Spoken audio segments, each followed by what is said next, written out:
अब trial and error के बारे में हम डिटेल से जानते हैं। Trial and error are inversely proportionate to each other. जो ट्रायल और एरर मेथड है जिसको देने वाले हैं थ्रोनडाइक जिन्होंने कैट के ऊपर एक्सपेरिमेंट करा था और तब जाके ट्रायल एंड एरर हमको मेथड दिया था टीचिंग के लिए।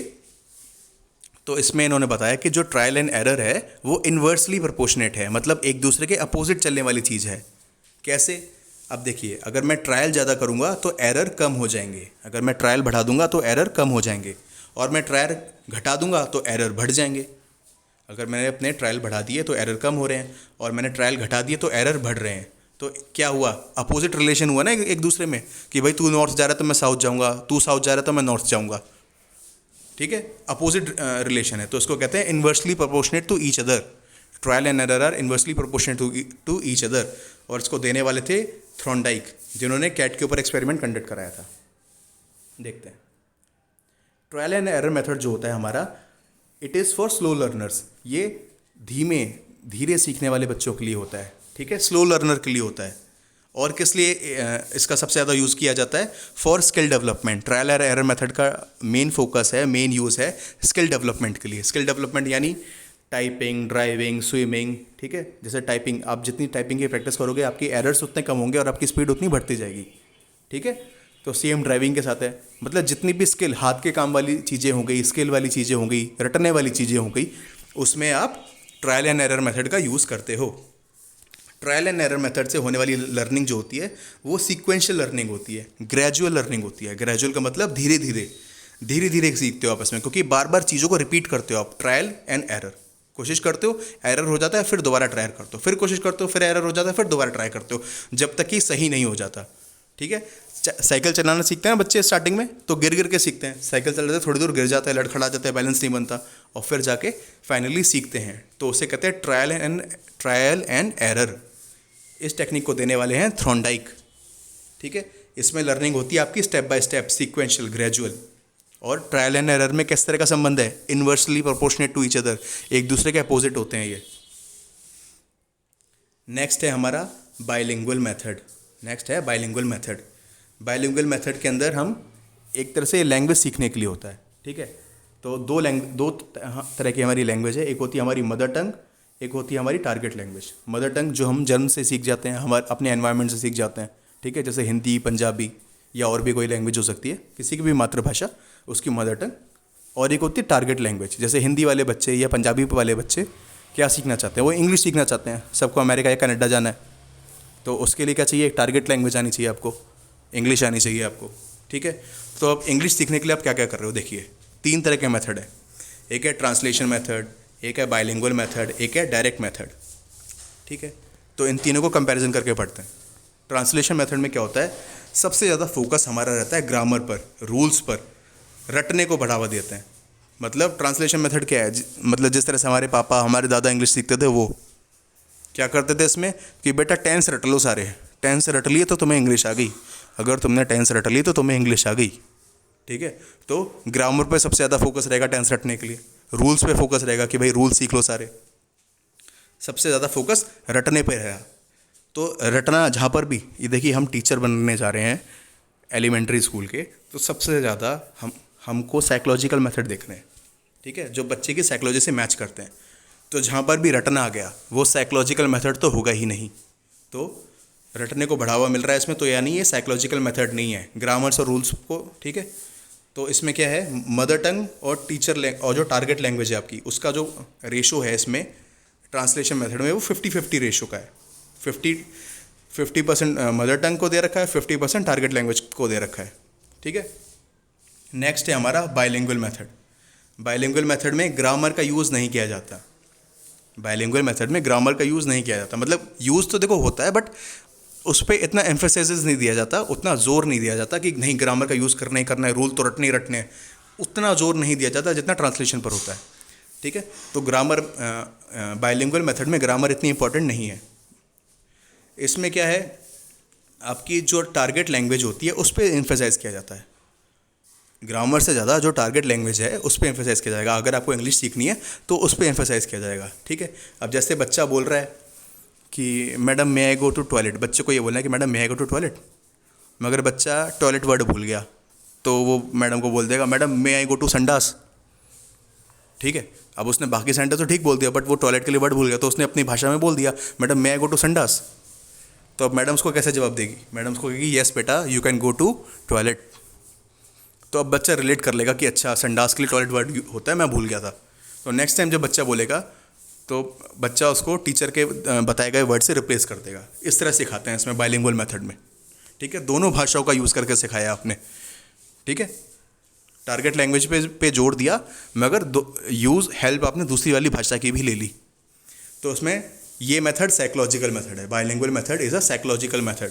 और इसमें क्या करा, मदर टंग पे आपने 20% ध्यान दिया और टारगेट लैंग्वेज पे 80% ध्यान दिया। तो जो मदर टंग और टारगेट लैंग्वेज का जो रेशियो है इसमें 20-80 का रेशियो होता है। फिर ये आता है डायरेक्ट मेथड।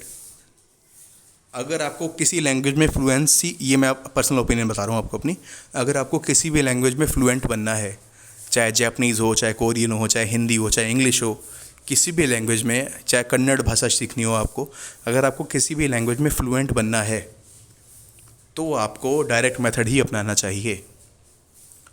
कैसे अपनाना चाहिए देखिए, और सॉरी इसमें मगर वो वाली बात है, आप बोलना सीख जाएंगे और आप सुन के समझ जाएंगे। ठीक है, लिखना पढ़ना नहीं आएगा आपको, मगर आप बोलना और सुनना सीख जाएंगे, सुनना और समझना सीख जाएंगे आप डायरेक्ट मेथड में। ठीक है, अब देखिए डायरेक्ट मेथड में ग्रामर पे किसी भी तरह का फोकस नहीं होता, जैसे बाइलिंगुअल में नहीं होता तो इस डायरेक्ट मेथड में भी नहीं होता। मगर डायरेक्ट मेथड का जो रेशियो है मदर टंग का, वो ज़ीरो कर देते हैं। मतलब मदर टंग की ज़रा भी हेल्प नहीं लेते इसमें हम, टारगेट लैंग्वेज के लिए हेल्प लेते हैं 100%। टारगेट लैंग्वेज सीखनी तो टारगेट लैंग्वेज ही देखेंगे 100%। No use of mother tongue, mother tongue का किसी भी तरह का यूज़ नहीं होता डायरेक्ट मेथड में। ठीक है, जैसे अब अगर आपको इंग्लिश सीखनी है तो अब आप इंग्लिश की मूवीज़ ही देखोगे, आप इंग्लिश की ही न्यूज़ देखोगे, न्यूज़पेपर इंग्लिश का ही पढ़ोगे, किताबें भी पढ़नी है, अगर आपको कोई नॉवल पढ़ना है, कुछ भी करना है, आप इंग्लिश का ही देखोगे। टोटल अपना एनवायरनमेंट आप इंग्लिश वाला बना लोगे, तब जाके आपके कुछ हफ्ते बाद, कुछ दिनों बाद, कुछ महीनों बाद या कुछ सालों बाद भी आप धीरे धीरे धीरे वो वर्ड, वो फ्रेजेस, वो सेंटेंसेस पिक करने लगोगे और आपका दिमाग की संरचना, आपके दिमाग में उस तरह का स्कीमा बन जाएगा कि आप उस लैंग्वेज को धीरे धीरे पिक कर लोगे और आप बोलने और सुनने समझने लगोगे। ये होता है डायरेक्ट मेथड। किसी भी भाषा को सीखने का सबसे अच्छा मेथड, अगर ये क्वेश्चन आता है कि किसी भी भाषा को सीखने का सबसे अच्छा मेथड कौन सा है, तो वो होगा डायरेक्ट मेथड। ठीक है, मगर बच्चों को सिखाने के लिए हमारे पास सबसे अच्छा मेथड कौन सा है? Bilingual method. स्कूल में बच्चों को सिखाना तो बाइलिंगुअल मेथड उनके लिए अच्छा है। नेक्स्ट है हमारा सैंडविच मेथड। सैंडविच मेथड में क्या है? कुछ नहीं है, टारगेट लैंग्वेज होती है, बीच में मदर टंग होती है और फिर बाहर टारगेट लैंग्वेज होती है। मतलब सैंडविच मेथड के अंदर आप टारगेट लैंग्वेज का भी यूज़ करते हो, बच्चे को बीच में समझाने के लिए मदर टंग का भी यूज़ करते हो और फिर टारगेट लैंग्वेज का यूज़ करते हो, तो इसे सैंडविच मेथड कहते हैं। मतलब इंग्लिश का भी यूज़ करा आपने, हिंदी का भी यूज़ करा और फिर दोबारा इंग्लिश का यूज़ करा। थर्ड है आपका learning by doing. Learning by doing ये एक एक्टिविटी मेथड है। लर्निंग बाय डूइंग को देने वाले थे John Dewey. Learning by doing method है, इसको देने वाले हैं जॉन डीवी। ये एक एक्टिविटी बेस्ड मेथड है, एक्टिविटी करके बच्चा सीखता है। ठीक है, इसमें जो आपकी लर्निंग होती है वो लॉन्ग टर्म नॉलेज होती है, लॉन्ग टर्म लर्निंग होती है, जो बच्चे ने अपने हाथ से खुद करके सीख लिया। ठीक है, अपने हाथ से करके सीख लिया, खुद अपने दिमाग पे जोर दे के सीख लिया, तो उससे मिलने वाली नॉलेज आपकी लॉन्ग टर्म नॉलेज बन जाती है। ठीक है, ये प्रोग्रेसिव एजुकेशन का पार्ट है, ये प्रोग्रेसिव लर्निंग होती है। चाइल्ड सेंटर्ड मेथड है ये, क्योंकि बच्चा खुद करके सीख रहा है, अपने हाथ से खुद करके सीख रहा है, तो चाइल्ड सेंटर्ड मेथड है। और एनसीईआरटी भी इसको यूज़ करती है, लर्निंग बाय डूइंग को एनसीईआरटी भी यूज़ करती है। एनसीईआरटी की किताबें लर्निंग बाय डूइंग पर बेस्ड होती है। नेक्स्ट है आपका playway method. Playway method was given by Froebel. अब क्या है, 99% ऑफ द टाइम अगर आपसे एग्जाम में क्वेश्चन पूछा जाता है, ठीक है, एक इजी क्वेश्चन तो पूछते हैं एग्जाम में, 99% ऑफ द टाइम अगर आपसे एग्जाम में क्वेश्चन पूछा जाता है हु कि प्लेवे मेथड किसने दिया है, तो 99% ऑफ द टाइम आपका आंसर रहेगा फ्रोबेल। कि फ्रोबेल जो जर्मनी के थे, उन्होंने प्लेवे मेथड दिया था। ठीक है, मगर अगर कोई एग्जामिनर आ गया, उसने सोचा कि नहीं भाई मैं तो एकदम यूनिक क्वेश्चन बनाऊंगा ऐसा कि बच्चों की फट जाएगी क्वेश्चन देखते ही, तो वो क्या करेगा, वो क्वेश्चन डालेगा कि प्लेवे मेथड किसने दिया था, मगर ऑप्शन में फ्रोबेल का नाम नहीं डालेगा वो। ठीक है, वो अपनी चतुराई दिखाने के लिए ऑप्शन में नाम डालेगा हेनरी कॉल्डवेल कुक। तो यहाँ पर आपको इन्फॉर्मेशन देता हूँ कि फ्रोबेल के अलावा एक आदमी हुए हेनरी कॉल्डवेल कुक, उन्होंने भी प्लेवे मेथड को बढ़ावा दिया बहुत ज़्यादा। ठीक है। फ्रोबेल क्या था, फ्रोबेल जर्मनी के थे, तो उन्होंने जर्मनी में किंडरगार्टन स्कूल खोला और वहाँ पर इस तरह के उन्होंने बच्चों को पढ़ाने की लर्निंग मेथड शुरू करे। मगर हेनरी कॉल्डवेल कुक ने इस बात को आगे अपने देश में बढ़ाया और इस वाली बात पे पेपर्स लिखे, डिस्कशंस करे और लोगों के साथ, तो इसको आगे बहुत प्रचार प्रसार करा। तो मगर शुरुआत करने वाले फ्रोबेल ही थे, ठीक है। तो अगर ऑप्शन में फ्रोबेल का नाम नहीं है तो आप हेनरी कॉल्डवेल कुक का नाम टिक करके आओगे। अगर ऑप्शन के अंदर दोनों का नाम दे दिए, फ्रोबेल का भी दे दिया, हेनरी कॉल्डवेल कुक का भी दे दिया, तब भी आप फ्रोबेल का नाम टिक करके आओगे। हेनरी कॉल्डवेल कुक का नाम आपको बस तब टिक करना है, तब मार्क करना है जब ऑप्शन में फ्रोबेल का नाम नहीं हो, प्लेवे मेथड के लिए, ठीक है। प्लेवे मेथड एक चाइल्ड सेंटर्ड मेथड है। प्लेवे मेथड एक चाइल्ड सेंटर्ड मेथड है। प्लेवे मेथड एक चाइल्ड सेंटर्ड मेथड है और इसमें ओवरऑल डेवलपमेंट ऑफ चिल्ड्रन होता है, बच्चे का ओवरऑल डेवलपमेंट होता है और इससे मिलने वाली नॉलेज भी लॉन्ग टर्म नॉलेज होती है, क्योंकि इसमें बच्चा एक तरह से खुद ही कर रहा है ना, खुद ही खेल रहा है, खुद ही सीख रहा है। तो वही जॉन डीवी वाली बात आ गई, लर्निंग बाय डूइंग वाली, प्लेवे मेथड के अंदर भी। तो इससे मिलने वाली नॉलेज भी लॉन्ग टर्म मेथड हो गया, लॉन्ग टर्म नॉलेज होगी, सॉरी। नेक्स्ट है आपका लेक्चर मेथड। लेक्चर मेथड एक टीचर सेंटर्ड मेथड है, क्योंकि एक टीचर होकर खड़ा होकर मैं व्याख्यान दे रहा हूँ, अपनी कहानी सुना रहा हूँ, अपने ज्ञान बांट रहा हूँ, जैसे मैं अभी आपको सुना रहा हूँ, ठीक है। एक तरह से आपको सुनने में इंटरेस्ट हो ना हो, आपको समझ में आ रहा हो ना आ रहा हो, भाई मेरे अंदर तो ज्ञान भरा हुआ है कूट कूट के, और वो ज्ञान मैं आपको पेल के रहूँगा, ठीक है। तो मैं एक जगह खड़ा हो जाऊँगा और मैं बोलता रहूँगा, भले आपके समझ में आए चाहे ना आए, तुम्हारी प्रॉब्लम है वो। तो इस मेथड को देने वाले थे प्लेटो, ठीक है। प्लेटो ने ये सारी बातें बता के इस मेथड को नहीं दिया था, मगर प्लेटो अपने शिष्यों को, अपने स्टूडेंट्स को जब पढ़ाया करते थे तो वो इसी मेथड का यूज़ करते थे। एक जगह खड़े हो जाते थे और अपना ज्ञान बांटना शुरू कर देते थे, ठीक है। ये एक टीचर सेंटर्ड मेथड है और क्योंकि टीचर सेंटर्ड मेथड है तो आपको इस पर एम्फेसाइज नहीं किया जाता। हम एलिमेंट्री स्कूल के टीचर बनने जा रहे हैं, हमारे पास छोटे छोटे बच्चे होंगे, ठीक है। मैक्सिमम बच्चा जो हमारे साथ रहेगा वो 10 या 11 साल तक की उम्र तक रहेगा। तो ऐसे छोटे बच्चों को पढ़ाने के लिए हम टीचर सेंटर्ड मेथड का यूज़ नहीं करेंगे, ठीक है। लेक्चर मेथड का यूज़ हम नहीं करते छोटे बच्चों को पढ़ाने के लिए खासकर। लेक्चर मेथड यूज़फुल होता है यूनिवर्सिटीज़ के लिए, कॉलेजेस के लिए, जहाँ पे बच्चे समझदार होते हैं और बड़े होते हैं। नेक्स्ट आता है आपका lecture cum demonstration method. Lecture cum demonstration method it's also teacher centred method. ये भी एक टीचर सेंटर्ड मेथड है, but it's still better than lecture method, because here teacher uses some teaching aids. क्या है कि लेक्चर कम डेमोन्स्ट्रेशन मेथड जो है ये भी एक टीचर सेंटर्ड मेथड ही है, टीचर मेथड ही है ये भी, मगर उसके बाद भी ये प्योर जो लेक्चर मेथड है प्लेटो वाला, उससे तो थोड़ा बहुत बेटर है। क्यों बेटर है? क्योंकि यहाँ पर टीचर थोड़ी बहुत टीचिंग एड तो यूज़ कर रहा है डेमोन्स्ट्रेट करने के लिए, कुछ टीचर डेमोन्स्ट्रेशन दे रहा है तो उसके लिए कुछ ऑब्वियसली टीचिंग एड्स तो यूज़ करेगा वो। तो इसलिए जो एक प्योर लेक्चर मेथड है जहाँ पर आपको कुछ दिखाई नहीं दे रहा, सिर्फ मेरे शब्द सुनाई दे रहे हैं, तो उसके कंपैरिजन में lecture cum demonstration is better, ठीक है। But still it is a teacher centred method. Next है हमारा एक्सपेरिमेंट मेथड। एक्सपेरिमेंट मेथड जो है वो चाइल्ड सेंटर्ड मेथड है। चाइल्ड सेंटर्ड मेथड होता है experiment method. Child centred method are always emphasise. जो भी मेथड चाइल्ड सेंटर्ड होता है टीचिंग का, लर्निंग का, उस पर हमेशा एम्फेसाइज दिया जाता है, उसको हमेशा प्रोत्साहित किया जाता है, ठीक है। एक्सपेरिमेंट किस तरह के हो सकते हैं? जैसे एग्जांपल है यहाँ पर कि कोई ग्लास है, बर्तन है, और आपने बच्चे को प्रॉब्लम दे दी कि बेटा अब तुम पता करो कि इसके अंदर हवा है कि नहीं है, इस ग्लास के अंदर, इस बर्तन के अंदर हवा है कि नहीं है, ठीक है। तो अब क्या होगा, एक्सपेरिमेंट मेथड के ना कुछ स्टेप्स होते हैं। क्या क्वेश्चंस में आप हमसे कई बार पूछ लेते हैं कि इनको सीक्वेंस वाइज लगाओ, या हमको 4 ऑप्शन दे दिया और पूछ लिया कि बताओ इसमें से कौन सा स्टेप ऐसा है जो एक्सपेरिमेंट के अंदर यूज़ करते हैं, या इनमें से कौन सा ऐसा स्टेप है जो एक्सपेरिमेंट मेथड के अंदर नहीं आता है।